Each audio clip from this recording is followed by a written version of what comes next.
Bonsoir à tous, merci de nous rejoindre. Vous l'avez remarqué, nous ne sommes pas en studio, nous ne sommes pas à Alger, nous sommes à Oran cette semaine pour la Semaine Éco. Alors la Semaine Éco se déplace à Al Bahia pour assister à cet événement que vous voyez derrière moi. Il s'agit du SIPA 2024, donc le Salon international de la pêche et de l'aquaculture. Alors le slogan qui a été retenu pour cette édition, c'est la sécurité alimentaire durable. L'événement est patronné par le président de la République. Alors c'est un événement important, d'envergure internationale. Les professionnels du secteur se donnent rendez-vous pour citer quelques chiffres. Par exemple, nous sommes sur une surface qui accueille pas moins de 174 exposants dans les différentes filières, la pêche traditionnelle, l'aquaculture, la transformation, mais également la fabrication des embarcations en tout genre. Alors il faut souligner, qui est important aujourd'hui ce soir, que le secteur de la pêche et des ressources halieutiques et de la production halieutique est identifié comme stratégique pour la diversification de la ressource et la création de la valeur ajoutée dans l'économie nationale. Dans le plan d'action du gouvernement, une roadmap ou une feuille de route a été tracée d'ici 2030, à l'horizon 2030. Le président de la République avait souligné la nécessité de rattraper le retard dans ce secteur, notamment avec la construction navale, mais également la formation qui est un point important. On en parlera d'ailleurs avec mes invités sur ce plateau. Des objectifs à court terme ont été fixés, comme une augmentation substantielle de la production halieutique en tout genre. On parle d'un chiffre de 200 000 tonnes qui devra être atteint. Et bien sûr, on assure aussi que l'année 2024 sera une année prospère et prometteuse pour ce secteur. Voilà donc cette introduction qui nous permet aujourd'hui d'installer le débat avec mes invités que je vous présente tout de suite. D'abord à ma gauche, j'ai avec moi monsieur Badri Ben Ali. Alors Badri Ben Ali, vous êtes directeur de la programmation des investissements et de la coopération au ministère de la Pêche et de la Production halieutique. Merci monsieur Badri Ben Ali d'être avec nous. Merci à vous. Sur ce Bonsoir. plateau. Madame Nessiba Labidi, également représentant du ministère de la Pêche et de la Production halieutique. Vous êtes directrice de la formation et de la recherche, de la vulgarisation également au niveau du ministère. Merci Madame Labidi d'être avec nous. Je vous remercie. Et puis à ma droite également, j'ai avec moi monsieur Boudelza Boualem. Alors vous êtes à Béjaïa, vous êtes investisseur, vous avez choisi d'investir dans le domaine de l'aquaculture. Merci d'être avec nous également sur ce plateau. Merci. Et puis pour terminer, monsieur, plutôt professeur, professeur Beladjine Boumediene, vous êtes membre du groupe. Alors vous avez plusieurs casquettes. Aujourd'hui, ce soir, je vais vous présenter comme étant membre du groupe technique Green Shipping pour WestMed. Vous travaillez sur un plan justement de coopération avec l'Italie notamment, et on aura l'occasion bien sûr d'en parler au cours de cette émission. Merci à vous, messieurs, dames, d'être avec nous. D'abord, j'aimerais, pour installer le débat, parler de cet événement. Alors le SIPA 2024, il revient cette année à Oran. C'est un événement important qui permet d'être un carrefour. C'est déjà un carrefour qui permet à plusieurs filières de s'entrecroiser. Est-ce que cela représente cet événement incontournable qu'il faut maintenir comme une tradition dans ce secteur ?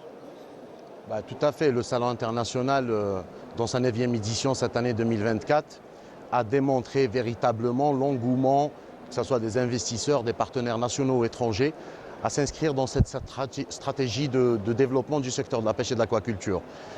Il est de tradition, c'est devenu de tradition depuis 2013, son organisation dans la ville d'Oran, qui nous accueille avec de grands bras ouverts. Les partenaires étrangers, tout le monde est habitué, nous sommes très contents, ça se passe très bien et j'espère que ça continuera. Madame Labidi, j'imagine que vous croisez beaucoup de vos collègues avec qui vous travaillez régulièrement. Aujourd'hui, c'est l'occasion de vous rencontrer. Est-ce que cela est bénéfique aussi pour l'échange d'informations ? Exactement. Tout d'abord, mesdemoiselles, mesdames et messieurs, bonsoir. Je vous remercie pour cette invitation. Exactement comme vous venez de le dire, le Salon international de la pêche et de l'aquaculture, dans sa 9e édition, a été organisé sous le patronage de Monsieur le Président de la République, Monsieur Abdelmadjid Tebboune, sous le slogan ensemble pour une sécurité alimentaire durable. Exactement, c'est l'occasion pour les échanges, pour que ce soit l'ensemble des partenaires socio-économiques qui activent dans le secteur de la pêche et de l'aquaculture, ainsi que les chercheurs. Nous avons avec nous également les établissements de formation qui sont sous tutelle du ministère de la Pêche et des Productions halieutiques, de s'échanger, de conclure des conventions. Et il y en a eu quelques-unes qui ont été signées. Des conventions de collaboration, de partenariat, et ceci pour donner un élan. Inch'Allah, il sera positif pour le développement des activités de la pêche et de l'aquaculture. Très bien. Professeur Beladjine, je vous pose la question par rapport au fait que dans ce genre d'événement, cela permet d'être un carrefour pour beaucoup de professionnels, mais également des chercheurs. Vous en faites partie. Cela vous permet aussi d'avoir une visibilité plus précise sur les expériences des uns et des autres? Avant tout, je vous remercie pour l'invitation. C'est nous. Donc, relativement à votre question, vous savez, un chercheur, que ce soit dans un carrefour, il se remet tout le temps en question. Donc, il est derrière l'innovation, derrière le développement technologique. Donc, ce genre de salon, ça nous permet d'identifier des besoins auprès de tous ces opérateurs, d'accord? Et nous, on s'inscrit selon cette identification des besoins. On doit s'adapter, on doit adapter nos axes de recherche. Des fois, c'est à travers des salons comme ça qu'on a des idées pour des projets de recherche. D'accord, c'est pas, voilà. Donc, on est tout le temps, c'est-à-dire dans une situation d'accompagnement, d'écoute. On écoute énormément parce que c'est en identifiant ces challenges, ces défis, ces problèmes que les opérateurs ou bien les professionnels rencontrent, c'est à partir de leur feedback que nous, on peut se projeter et apporter éventuellement des solutions pour les accompagner. Voilà, pour les accompagner. Et justement, vraiment. Vous avez à côté de vous votre voisin immédiat. Nous avons un investisseur avec nous. Vous êtes présent justement à ce salon pour représenter votre ferme. Vous êtes investisseur dans une ferme aquacole au niveau de Béjaïa. Ce genre de salon, qu'est-ce qui vous apporte comme feedback, par exemple, par rapport à votre expérience dans ce domaine? Tout d'abord, je vous remercie pour l'invitation. Merci. Ce salon, c'est un grand événement pour nous. Pour nous, c'est une grande opportunité de rencontrer tous les professionnels de l'aquaculture sans se déplacer, c'est-à-dire dans un seul milieu. Nous allons rencontrer tous les intervenants dans le domaine de l'aquaculture nationale et internationale. Oui. Alors, justement, pour parler du secteur de l'aquaculture, mais aussi le secteur de la pêche en général, il y a une feuille de route. Et là, je me tourne vers vous, messieurs, dames. Une feuille de route qui a été tracée par le ministère de la Pêche. C'est un véritable banc qui est en train de se profiler sur l'horizon 2030. Il y a bien sûr l'aspect de la sécurité alimentaire, vous en parliez tout à l'heure, qui était la priorité des priorités. Le président de la République avait parlé de ce souci de satisfaire la sécurité alimentaire, mais aussi l'accompagnement économique de ce secteur stratégique. Est-ce que vous pouvez nous détailler sur des points prioritaires? Quelles sont les priorités que vous avez tracées dans ce secteur concernant le développement de l'activité de la pêche et de l'aquaculture également? Je vous remercie déjà de souligner l'importance de la stratégie qui a été tracée en matière de sécurité alimentaire. Effectivement, tout a démarré autour de cette thématique parce que dans le cadre que le président de la République a impulsé cette instruction qui s'est traduite par des mesures différentes. Oui. Il faut que nos concitoyens sachent que le secteur de la pêche maritime, depuis à peu près une trentaine d'années, nous avoisinons les 100 000 et quelques tonnes de production. Elle a tendance à stagner, parce que la mer on ne peut pas surexploiter les ressources maritimes. Donc il fallait se tourner, avec le doublement de la population algérienne, il fallait automatiquement se tourner vers l'aquaculture pour pouvoir satisfaire justement et assurer cette sécurité alimentaire et l'apport de protéines animales très riche en oméga 3 pour nos concitoyens. C'est dans ce sens que cette stratégie se décline à travers l'aquaculture marine et l'aquaculture d'eau douce. Mais aussi, pour le côté pêche maritime, via la modernisation des équipements de pêche, donc la construction navale, le renouvellement de la flotte, la modernisation de cette flotte, mais aussi un ensemble de mesures pour l'amélioration des conditions de travail socio-professionnelles des pêcheurs sur tout le territoire. En matière de pêche, en matière d'aquaculture marine, nous sommes à l'heure actuelle, nous avons actuellement 18 fermes en exploitation sur un total de, on va dire une quarantaine qui sont en cours d'exploitation. Sur tout le littoral. Sur tout le littoral algérien, à des stades différents d'avancement. Mais actuellement, à la fin de 2023, nous avons eu 18 fermes en exploitation et nous espérons les concrétiser tout le reste pour l'année 2024. Et sur le côté aquaculture d'eau douce, donc nous sommes, il y a aussi le segment de conchyliculture, tout ce qui est production de moules et qui est également placé comme l'un des objectifs que vous devez atteindre aussi. Exactement, nous avons actuellement 11 fermes en exploitation sur un total de 18 qui sont en cours. Oui. C'est un segment qui est très important aussi pour l'export. Hein. Il y a des pays qui sont demandeurs de ces produits, qui peut être véritablement une source d'exportation utile pour notre économie nationale. Et en matière d'aquaculture d'eau douce, nous sommes actuellement à peu près sur une centaine de fermes, d'unités de production d'eau douce. Une cinquantaine sont en exploitation et une cinquantaine sont toujours en cours de préparation pour la mise en exploitation prochaine. Nous l'espérons au plus vite au courant de l'année 2024. Très bien. Madame Labidi, je vous pose la question également parce que vous êtes dans la partie formation et on sait ô combien la formation est nécessaire. Quand on investit énormément d'argent dans ce domaine, notamment dans l'aquaculture, la formation se profile comme une priorité. Est-ce qu'il y a un travail qui a été initié dans cette feuille de route pour mettre la formation et lui donner, bien sûr, cette place qui lui sied? Exactement. Je rappelle que le secteur est doté de 9 établissements de formation, dont un institut supérieur de la pêche et de l'aquaculture, 2 instituts techniques de pêche et d'aquaculture, avec 6 écoles techniques de la pêche et de l'aquaculture, qui sont situées, bien sûr, dans les différentes régions du littoral algérien. Nous avons des filières de formation qui touchent les spécialités sur le pont, dans le domaine maritime, sur les machines par rapport à la conduite des navires et des filières également par rapport à la mécanique navale. Nous avons également des filières dans les spécialités de l'aquaculture, c'est-à-dire des techniciens supérieurs en aquaculture. C'est-à-dire pour développer la filière de l'aquaculture, ainsi que tout ce qui est en relation avec tout ce qui est statistique, prélèvement des données, la sécurité maritime qui est très importante, surtout. Est-ce que vous avez remarqué par exemple un engouement de la part des jeunes aujourd'hui pour aller vers ce genre de formation? Parce qu'aujourd'hui c'est un domaine qui offre des opportunités d'emploi aussi. Exact. Nous avons des demandes qui sont en croissance, c'est-à-dire d'une année à une autre, nous enregistrons des demandes qui augmentent. Oui. Dans ce sens. Et surtout maintenant, nous sommes dirigés vers le développement de la grande pêche.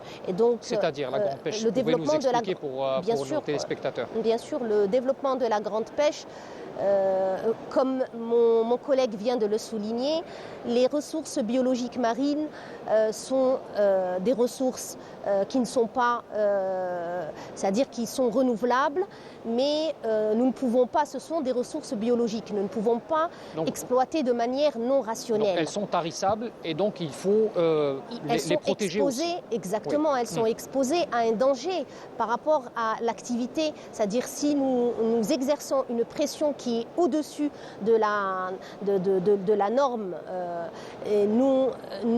c'est-à-dire qu'il y a un risque de disparition. Et donc, de notre devoir, c'est la mise en place de mesures de gestion qui font que nous devons gérer de manière rationnelle. Et c'est les prérogatives, c'est-à-dire que c'est la mission statutaire de notre département ministériel, notamment à travers les dispositions qui ont été mises au niveau de la loi 0111, modifiée et complétée sur la pêche et de l'aquaculture par rapport à l'exploitation des ressources biologiques marines, ainsi que leur préservation, leur conservation et leur conservation. On reviendra sur la question de la protection des fonds marins parce qu'il y a aussi le volet environnemental qui est tout aussi important que la ressource halieutique elle-même. Professeur, j'aimerais poser la question sur l'association de la compétence universitaire dans cette démarche, dans cette feuille de route qui a été tracée par le gouvernement et le secteur de la pêche en particulier. La recherche universitaire, elle est pleinement impliquée. Vous avez été donc sollicité avec d'autres de vos collègues pour être dans cette démarche d'utiliser la science pour développer ce secteur. Est-ce que vous pouvez nous donner quelques aspects prioritaires que vous avez placés justement dans le cadre de cette feuille de route? Voilà, donc dans le cadre de ce que Mme Labidi vient de citer, donc relativement par rapport à la formation et ainsi de suite, donc nous, on assure des accompagnements. Donc je vais vous donner des étapes, des milestones, là où on a été. Par exemple, au niveau de notre laboratoire de recherche ici, nous sommes pratiquement, c'est les premiers concepteurs de récifs artificiels qui se sont faits ici à Oran. C'est-à-dire on a fait une passerelle entre une association écologique, notre laboratoire et la direction de pêche et des ressources halieutiques de la wilaya d'Oran. Et on est arrivé à concevoir un récif artificiel qui a tenu toutes ses promesses. Donc même la conception, elle a été faite de manière scientifique, c'est-à-dire où on a estimé tous les courants pour que le récif tienne le plus longtemps possible. Ça, c'est un aspect. Le deuxième aspect, il est plutôt relatif à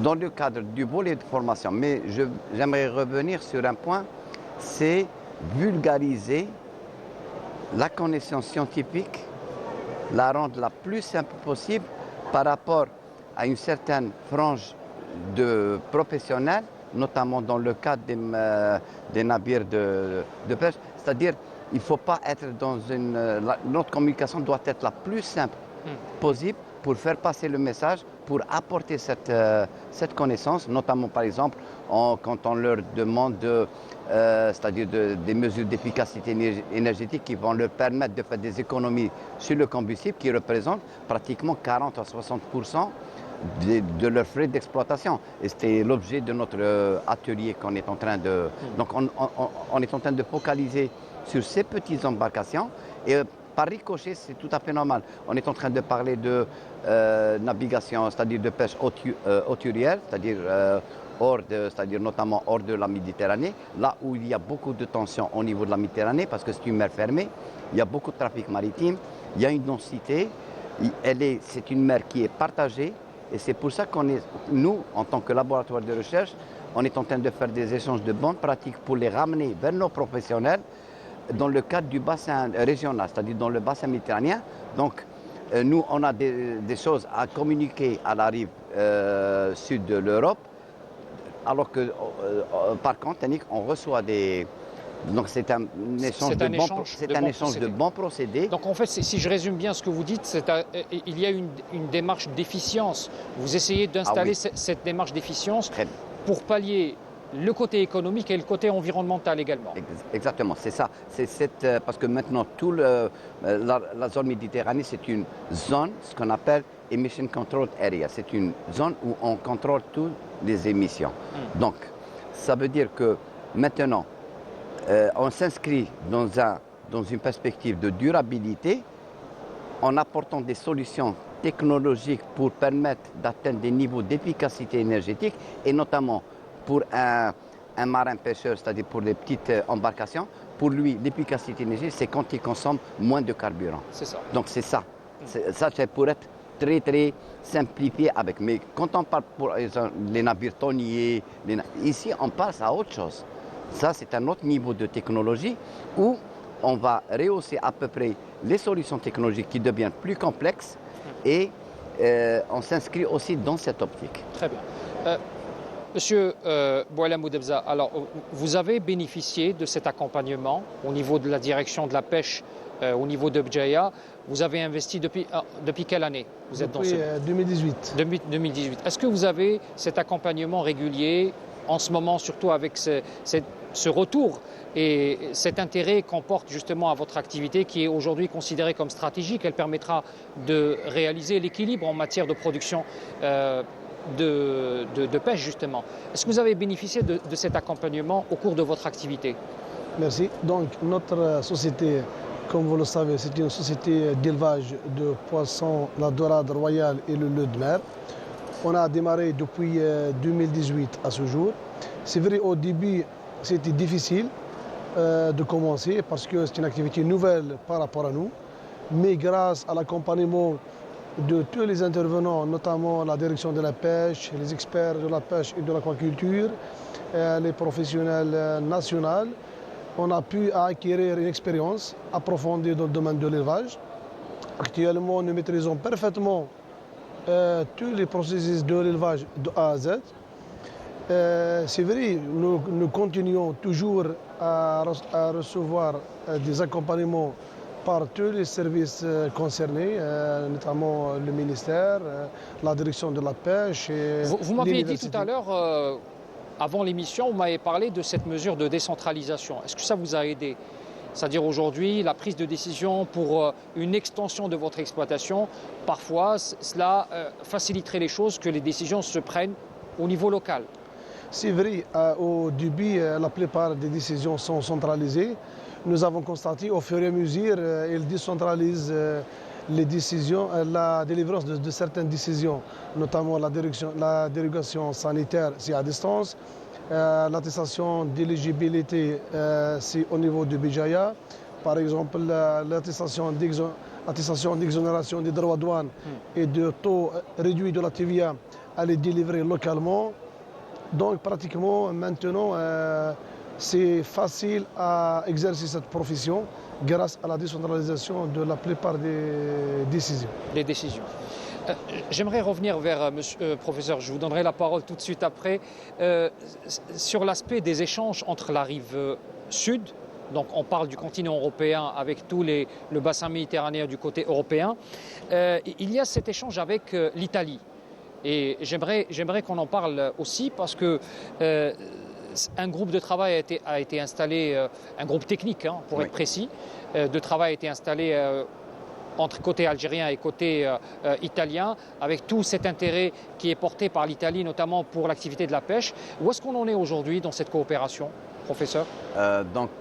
Ici, je dois faire à peu près la différence. Donc, si on est en train de parler de l'initiative ouest, c'est-à-dire la Méditerranée occidentale, ouest méditerranéenne, voilà, qui dans le cadre institutionnel, c'est le dialogue entre le 5 et 5. Donc, ceci regroupe pratiquement Malte, Italie, France, Espagne, et on fait le tour Mauritanie, Maroc, Algérie, jusqu'en Libye. Donc, dans cette perspective, donc, les échanges au niveau de ce groupe technique ont été, c'est-à-dire de par la compétence plutôt du laboratoire auquel j'appartiens, dont je suis le coordinateur. Donc, on a été en mesure d'être inclus à l'intérieur du groupe technique. Ça, c'est un point. Donc, nous sommes pratiquement le seul pays en termes d'action, de coordination et de decision-making au niveau de ce groupe. Donc, c'est uniquement l'Algérie. Donc, on est en train de porter haut la voix de tous les pays nord-africains au sein même de ce groupe. Donc, en termes des résultats concrets, donc, on s'est basé sur ce qu'on appelle, on a créé des learning centers. Donc des centres d'apprentissage. Donc en premier lieu, ils ont été dédiés à la communauté universitaire, c'est-à-dire pour des projets où on encourage tout ce qui est donc à l'image des startups. On regroupe un ensemble de jeunes et on les encourage dans le développement d'outils de calcul, d'outils qui sont c'est-à-dire qui adhèrent au programme de développement durable. Donc maintenant, aujourd'hui, on a des exemples concrets. Donc un groupe d'étudiants algériens qui sont du département de génie maritime, ils sont arrivés à développer une application qui permet de calculer l'empreinte carbone de n'importe quelle embarcation en mer Méditerranée. D'accord? Donc ce qu'on appelle des simulations en temps réel, ils peuvent détecter les taux d'émission, l'empreinte carbone, les quotas d'émission. Donc voilà, c'est ce genre de... Et maintenant, on a créé une plateforme où on a mis toute la documentation nécessaire qui est accessible, que ce soit dans le cadre des étudiants. Maintenant, on va la rendre accessible même au niveau des professionnels et des institutions. Et c'est cela l'objectif final. Voilà, même au niveau, c'est ça l'objectif en tout, c'est de la mettre sous une mouture plus accessible du point de vue scientifique. Pour qu'elle soit opérationnelle.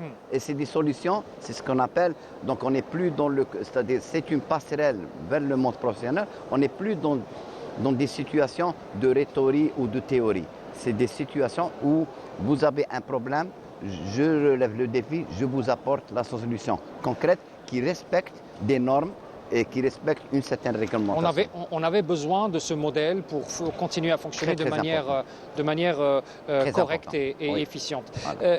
Sur la démarche, sur la coopération avec l'Italie en particulier, est-ce qu'aujourd'hui, l'Italie est un pays, on le voit d'ailleurs dans ce salon, il y a plusieurs entreprises italiennes qui sont présentes et qui font bénéficier depuis quelques années déjà, et aujourd'hui elles sont encore là.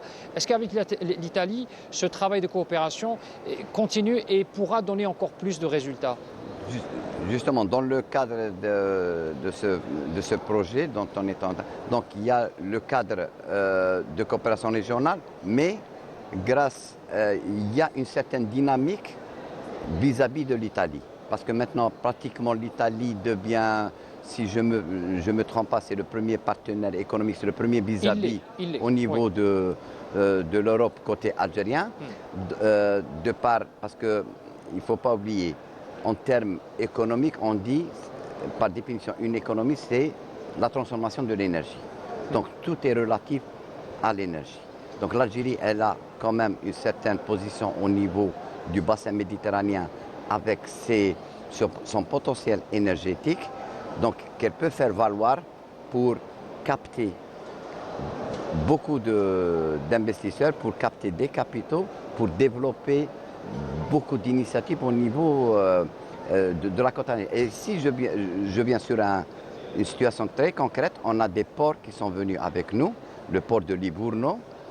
On a une compagnie de navires de croisière et dans le cadre de la pêche, on a un spécialiste dans le cadre de la reconversion des navires. C'est des Italiens, ils sont venus dans le port de Livorno, par exemple, s'il est venu en Algérie ici, c'est pour avoir des B2B, pour avoir des zones de relocalisation de leur activité au niveau du littoral algérien. C'est-à-dire, ils sont en train d'écourter toute leur chaîne et logistique et les reconcentrer dans le bassin méditerranéen. Et ils considèrent que l'Algérie est un partenaire fiable. Ça, c'est en premier lieu. Deuxième, pour par exemple les navires de croisière.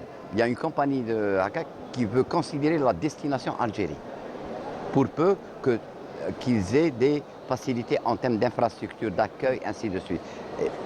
C'est toute la volonté qui est traduite justement pour... Voilà.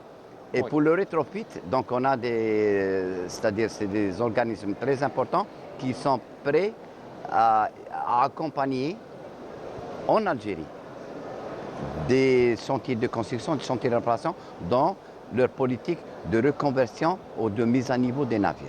Merci beaucoup. Voilà. Merci beaucoup, professeur. Merci. Je pense qu'on peut vous libérer, professeur, puisque vous avez déjà une rencontre à animer aujourd'hui, justement, dans le cadre du salon. Merci encore pour votre contribution. Je rappelle, monsieur professeur Beladjine Boumediene, vous êtes donc membre du groupe technique Green Shipping Westmed. Merci encore d'avoir été avec nous et on vous libère. Merci. Je vous remercie et je m'excuse pour ce contretemps, mais d'autres obligations. Merci pour votre contribution. Merci bien. Allez, alors, messieurs, je reviens vers vous justement pour parler de la mesure qui concerne 2024. On peut se focaliser sur cette année parce qu'il y a des nouveautés qui ont été introduites, notamment en matière fiscale et en matière de réduction des taxes douanières et des crédits bonifiés.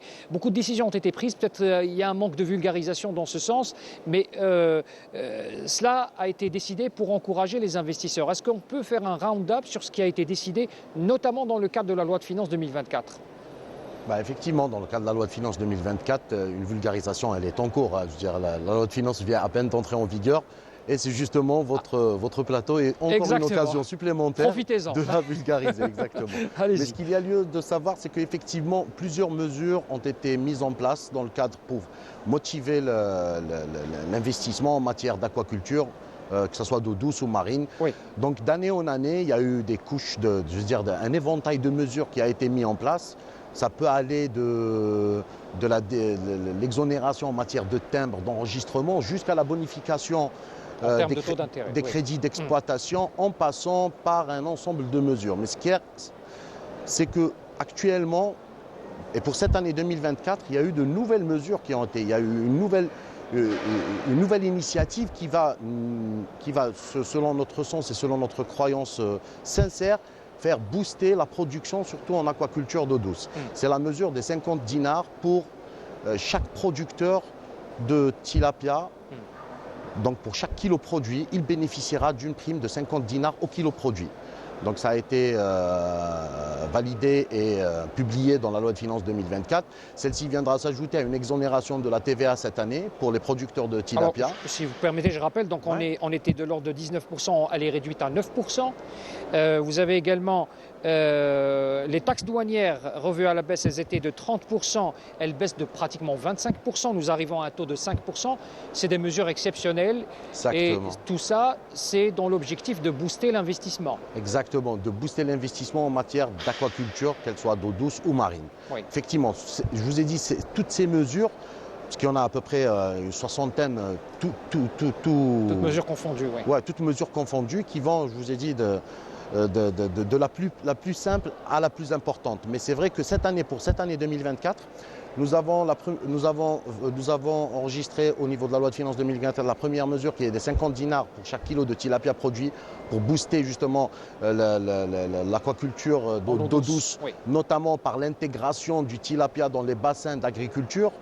Parce qu'en réalité, ce système est un système gagnant-gagnant. Donc nous avons signé un accord avec nos collègues du ministère de l'Agriculture justement pour que cette initiative soit propagée via tous les bassins d'irrigation qui sont actuellement existants en Algérie, car elle permettra d'une part de produire une ressource et d'autre part elle permettra pour l'agriculteur d'avoir une eau d'irrigation déjà fertilisée. Riche, oui. Avec une baisse très importante et substantielle en matière d'engrais, ça fera des économies pour l'agriculteur. Ouais. Donc c'est un système gagnant-gagnant. Additivement à cela, effectivement, nous avons une exonération totale pour le producteur de TVA, de tilapia. Donc c'est une exonération totale de la TVA. Et il y a une focalisation sur le tilapia rouge en particulier pour développer cette filière d'eau douce et qui reste quand même une filière qui est un peu sous-exploitée. C'est ce que vous avez remarqué sur le terrain. À l'heure actuelle, en fait, les choses se sont faites crescendo. Donc nous avons tout d'abord accompagné, comme M. Boudebza, les investisseurs en matière d'aquaculture marine. Des mesures ont été faites, je veux dire, pour l'aquaculture marine, notamment les baisses et les réductions, que ce soit de TVA, de frais de douane, etc., la bonification des crédits d'exploitation. Bonification totale des crédits d'exploitation. Il y a d'autres mesures qui sont en cours de réflexion et qui sûrement viendront compléter et enrichir justement ces mesures qui sont déjà mises en place, mais aussi après l'aquaculture marine et en parallèle à ça, nous sommes en train de mettre en place les mesures nécessaires et les mécanismes nécessaires justement pour développer cette aquaculture continentale qui peut être faite dans toutes les wilayas d'Algérie, pas que le littoral forcément, exactement, oui. Et qui ne manqueront de créer des postes d'emploi et des richesses au niveau des wilayas sahariennes, du sud, des hauts plateaux, etc. Très bien. Madame Labidi, vous êtes en charge en partie du côté vulgarisation. Eh bien, ça tombe bien, on en parle aussi. Est-ce que vous avez des programmes médiatiques, enfin, on en fait aujourd'hui, hein. On est dans un plateau télé et on essaie de communiquer au maximum. Vous avez des programmes pour informer et justement sensibiliser par rapport aux mesures qui sont faites? Exactement, c'est notre rôle d'informer. Maintenant, comme mon collègue vient de le dire, les dispositions viennent d'être publiées et donc nous avons le salon, nous sommes au salon en ce moment, nous avons mis en place toute la documentation, nous avons mis également affiché tout ce qui est, c'est-à-dire en ce moment au niveau de notre département ministériel par rapport aux activités qui sont en relation avec le développement de l'aquaculture et nous continuerons, Inch'Allah, juste après ce salon, d'œuvrer et d'intervenir au niveau local par rapport à cette sensibilisation, par rapport à cette diffusion de l'information pour promouvoir et booster l'investissement en aquaculture, notamment l'investissement en aquaculture d'eau douce. Pour le tilapia, quand vous venez de le dire, c'est une espèce dont le mode d'élevage est maîtrisé, une espèce qui n'est pas très exigeante par rapport à son élevage. Elle se reproduit de manière, c'est-à-dire... Nous avons travaillé en collaboration avec plusieurs pays, notamment l'Égypte, qui déjà excelle dans ce domaine. Aujourd'hui, la politique du secteur est axée en particulier puisqu'on a développé déjà l'aquaculture en marine.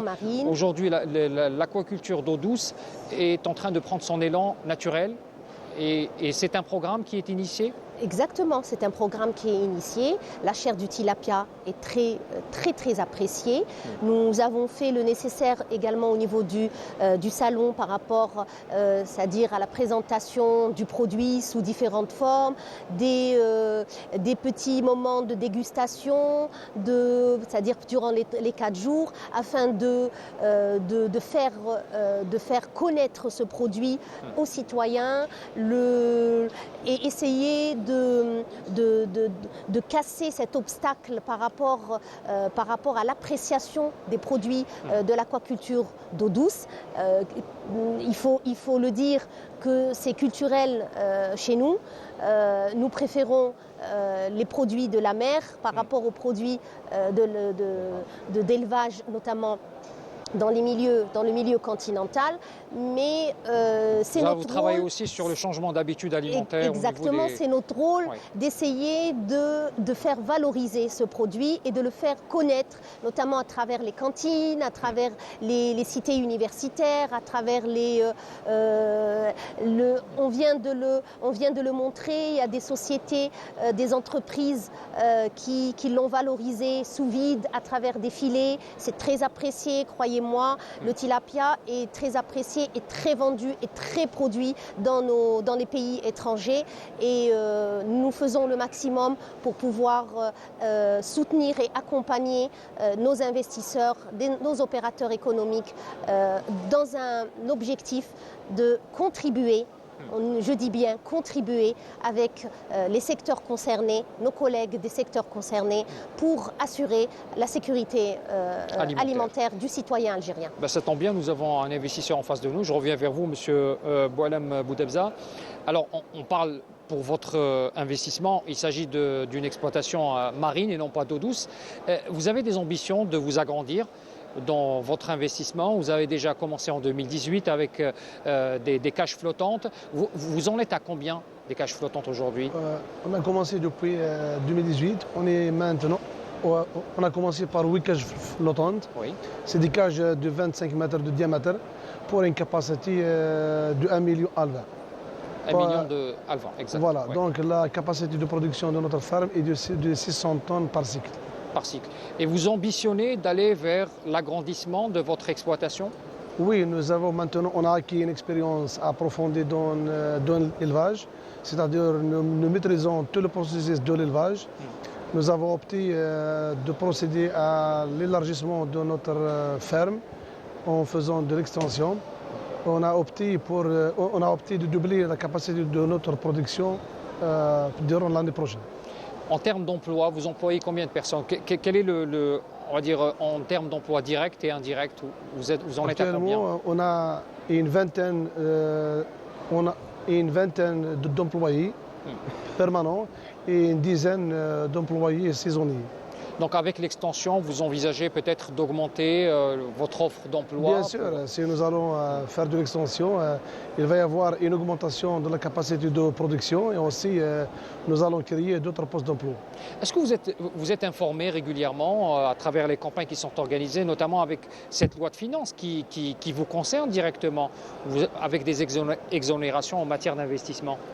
Oui, chaque fois ils font des améliorations dans les conditions de travail. Chaque fois, ils font des soulagements de l'activité, la baisse de taux de la TVA de 19 à 9%, c'est une excellente chose pour l'activité. La réduction du taux des droits de douane, l'exonération totale des droits de douane des produits importés de l'Union européenne, ça aide beaucoup à développer notre filière. Très bien. Madame Labidi, je reviens vers vous rapidement pour parler un peu de la ressource halieutique. Là, on ne parle plus de l'aquaculture, mais on parle réellement de la ressource de pêche. Il y a ce problème de préserver justement cette ressource et de respecter les repos biologiques. Vous parliez tout à l'heure des mesures gouvernementales. Est-ce qu'aujourd'hui les autorisations de pêche sont réglementées de manière stricte pour justement éviter parfois des pratiques qui font plus de mal que de bien à notre ressource halieutique? Je vais vous répondre de manière très brève, oui. Parce que c'est les prérogatives de... Bien sûr. Voilà. Mais aujourd'hui, en tant que vous êtes dans le domaine de la recherche, oui. La préservation de la ressource... Exactement, les prérogatives elle est placée comme une priorité. Notre département ministériel par rapport à l'exploitation. Exact. On exploite, mais on exploite de manière rationnelle. Pourquoi on exploite de manière rationnelle? C'est pour ne pas exercer une pression qui est au-delà d'une certaine capacité, ce que donne la nature. Exact, ouais. Et donc, nous devons, c'est normal, le rôle de notre administration est de mettre en place des autorisations de pêche, c'est ce qui se fait. Réguler également à travers le respect de certaines mesures de gestion, notamment le repos biologique, respecter la nature. Oui. À travers le repos biologique, on respecte la nature, on respecte la biologie de ces espèces et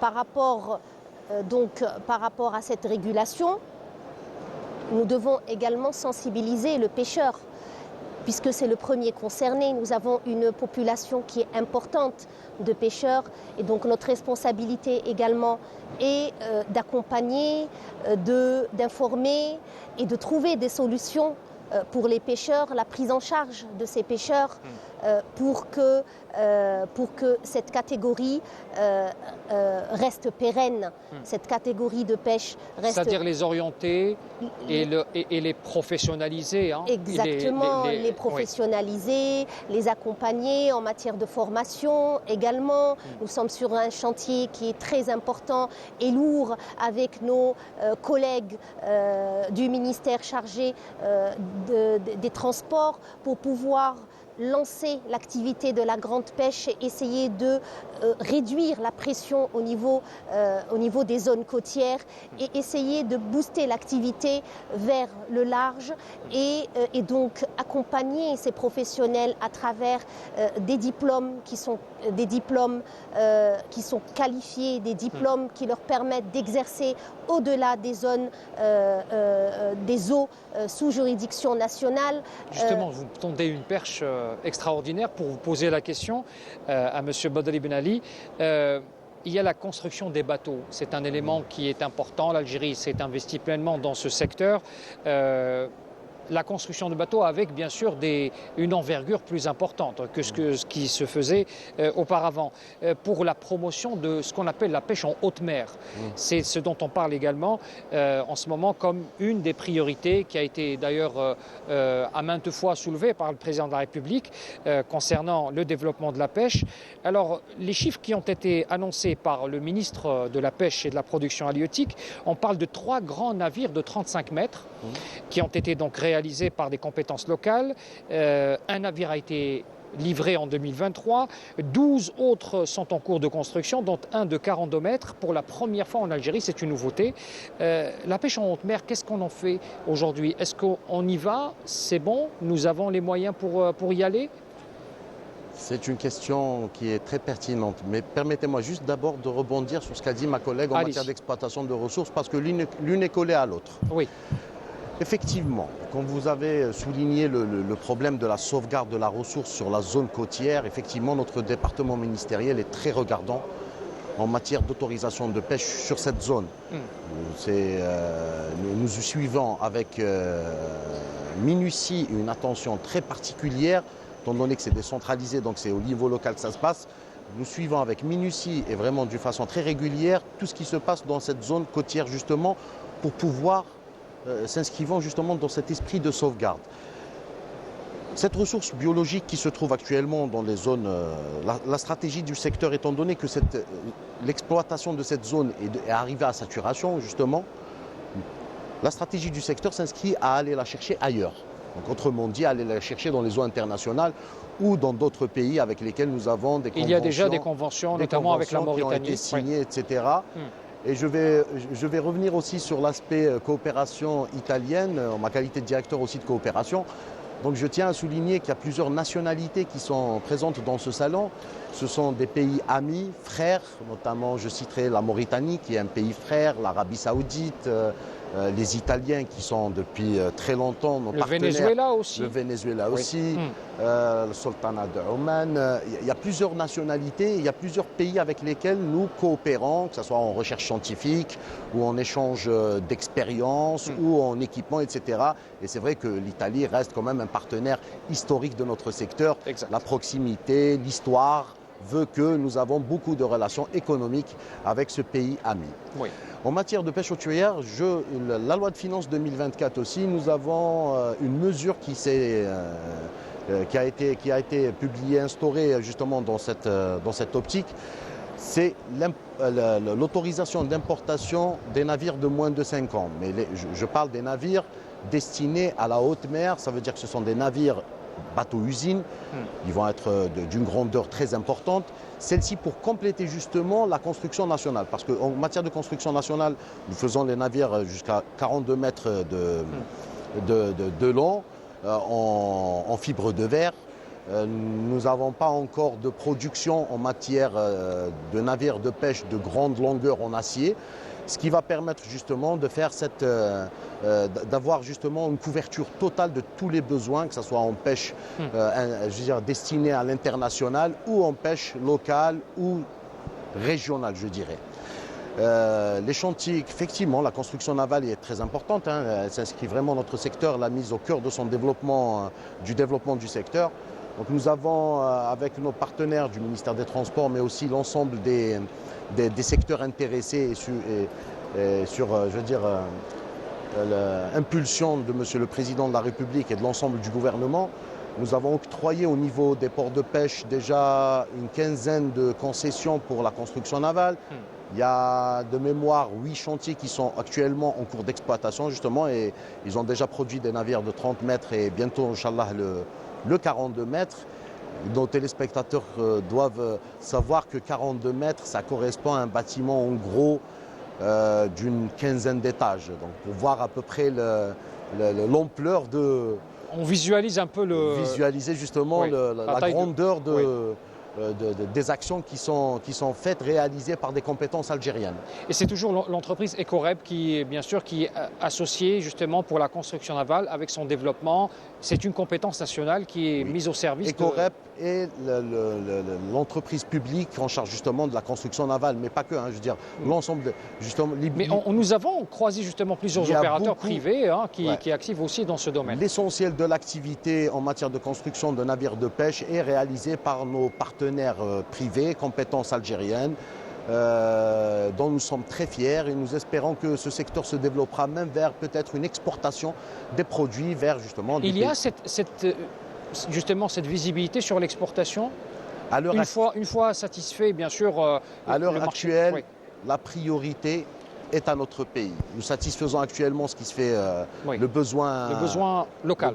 Mais c'est vrai qu'il y a plusieurs opérateurs qui ont cette option qui est en cours de maturation parce que vous savez, ça se fait lentement avec maturation, démarchage de marché, études de marché, exportation, etc. Mais ce qui est sûr, c'est que nous allons aller vers ça, Inch'Allah.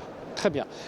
Justement, pour revenir sur les investissements, M. Boualem, j'aimerais aussi vous poser la question en termes de coûts. C'est-à-dire aujourd'hui, vous avez les accompagnements nécessaires en matière de financement, vous souscrivez à des crédits qui vous aident un peu à agrandir votre exploitation ? Oui, maintenant, on est en phase d'exploitation. On opte à développer notre activité en faisant des extensions. Automatiquement, s'il y a des investissements locaux. Je vous parle d'investissement car tout à l'heure, il y a eu une signature de convention avec une grande banque publique. Et donc aujourd'hui, tout l'intérêt d'aller vers ces banques et d'essayer d'aller dans cette démarche d'élargir et d'octroyer des crédits pour des investisseurs comme vous. Oui, bien sûr, s'il y a une diversification de financement, s'il n'y a pas un monopole des banques, il va y avoir plusieurs institutions financières qui peuvent financer. Il va y avoir, ils vont booster l'activité de faire l'élargissement des fermes et d'augmenter la capacité de production. In fine, alors, on parle aujourd'hui d'une production qui reste quand même à satisfaire en matière de consommation locale. Les chiffres qui ont été révélés pour 2023, nous sommes à 112 000, si je ne me trompe pas, 112 000 tonnes, bien sûr tout secteur confondu, hein, quand on parle de la pêche traditionnelle à l'aquaculture. Mais il y a aussi cet objectif d'augmenter de manière substantielle la production pour satisfaire d'abord le marché local avant de penser à l'exportation. Est-ce qu'aujourd'hui, la barre qui a été annoncée par le ministre de la Pêche et de la Production halieutique, on parle d'un objectif tracé à 200 000 tonnes. Est-ce qu'on peut y arriver dans un futur proche ? L'objectif qui a été arrêté par le secteur de la pêche et par Monsieur le ministre, je veux dire, pas annoncé par Monsieur le ministre et arrêté par le secteur de la pêche, est un objectif qui s'inscrit véritablement dans cette stratégie de développement de l'aquaculture en parallèle à la modernisation. C'est-à-dire réaliser l'équilibre. Réaliser un équilibre. Ce sont des objectifs qui ont été étudiés dans la stratégie du secteur, réfléchis. Ils sont à la portée, ils sont réfléchis, maturés. Et nous n'avons aucun doute sur l'atteinte de ces objectifs, notamment en matière d'aquaculture, qu'elle soit marine ou d'eau douce, car il y a lieu de souligner aussi certains points qui sont très importants et dont nos téléspectateurs doivent le savoir. En matière d'aquaculture, d'eau douce, il faut comprendre que le coût d'investissement n'est pas très important comparativement à l'aquaculture marine. Vous comprendrez avec aisance qu'investir en mer, ça demande des équipements spécifiques, etc. L'aquaculture d'eau douce reste très accessible, on va dire accessible à un éventail plus large d'investisseurs, mais pas que. Les alevins, les entrants sont de production nationale. À l'heure actuelle, en matière d'aquaculture marine, nous importons à l'heure actuelle les alevins, la nourriture, parce qu'elle est très spécifique. Oui. Mais nous sommes aussi en train de développer tout ce qui est écloserie, usine de fabrication d'aliments, industrie connexe. Mais à l'heure actuelle, le tilapia est produit, on va dire, un taux d'intégration pratiquement à 100% peut-être. Il est à 100%, étant donné que les alevins sont de production nationale et le process de production aussi est maîtrisé. Donc notre ministère offre l'accompagnement, que ce soit au niveau local pour des raisons opérationnelles, aux investisseurs, et un accompagnement, on va dire, institutionnel au niveau du ministère, car nous portons la parole de ces opérateurs avec nos partenaires, nos collègues des différents secteurs pour trouver justement les mécanismes nécessaires pour libérer l'initiative, Inch'Allah, satisfaire le besoin de nos concitoyens. Je vous remercie. Un dernier mot pour Madame la Bidi avant de clore cette émission. J'aimerais mettre l'accent sur le rôle de la recherche également, qui est un pivot très important. Sans recherche, nous ne pouvons pas atteindre nos objectifs. Et donc, nous comptons énormément sur tout ce qui est études, tout ce qui est programmes de recherche qui sont au niveau de notre... d'une part, au niveau de notre centre de recherche, national de recherche et de développement de la pêche et de l'aquaculture. Vous êtes d'ailleurs doté d'un incubateur justement pour... Exactement. Nous avons été dotés d'un incubateur récemment, cette dernière semaine, au niveau du centre qui est situé au boulevard Amirouche, Abou Smaïl, Tipaza, et dont la wilaya de Tipaza. et dont les missions qui lui ont été attribuées et le rôle de ce centre sont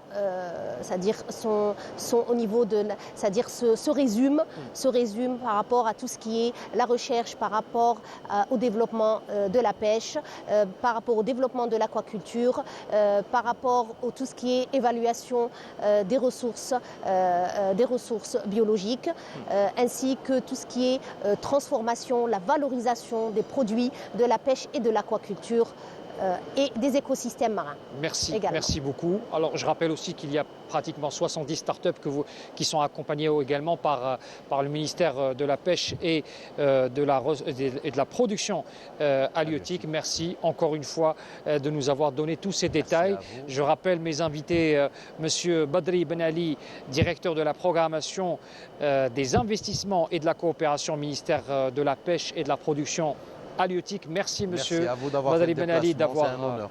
Merci à vous. À côté de vous, Madame Nessiba Ben Labidi, directrice de la formation, de la recherche et de la vulgarisation au même ministère de la Pêche et de la production halieutique. Merci Madame. Merci à vous. De nous avoir éclairé sur votre domaine de compétences. Et puis Monsieur Boudebza Boualem, investisseur. Vous êtes dans l'aquaculture marine. Vous investissez dans la wilaya de Béjaïa. On vous souhaite beaucoup de courage dans votre extension de projet et on vous réinvitera peut-être dans une prochaine émission pour parler de votre développement d'activité.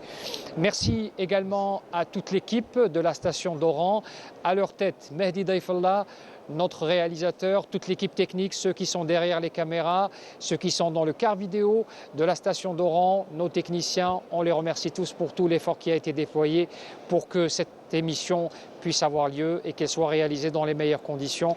Merci à notre équipe également, à Bouchra Kies, rédactrice en chef de l'émission, Amina également qui est avec nous également et Abdelrahman Hammar qui a veillé également au bon déroulement de cette émission. Merci à vous téléspectateurs de nous avoir suivis ce soir et je vous donne rendez-vous dès la semaine prochaine pour un nouveau numéro de La Semaine Éco. Très bonne soirée à tous.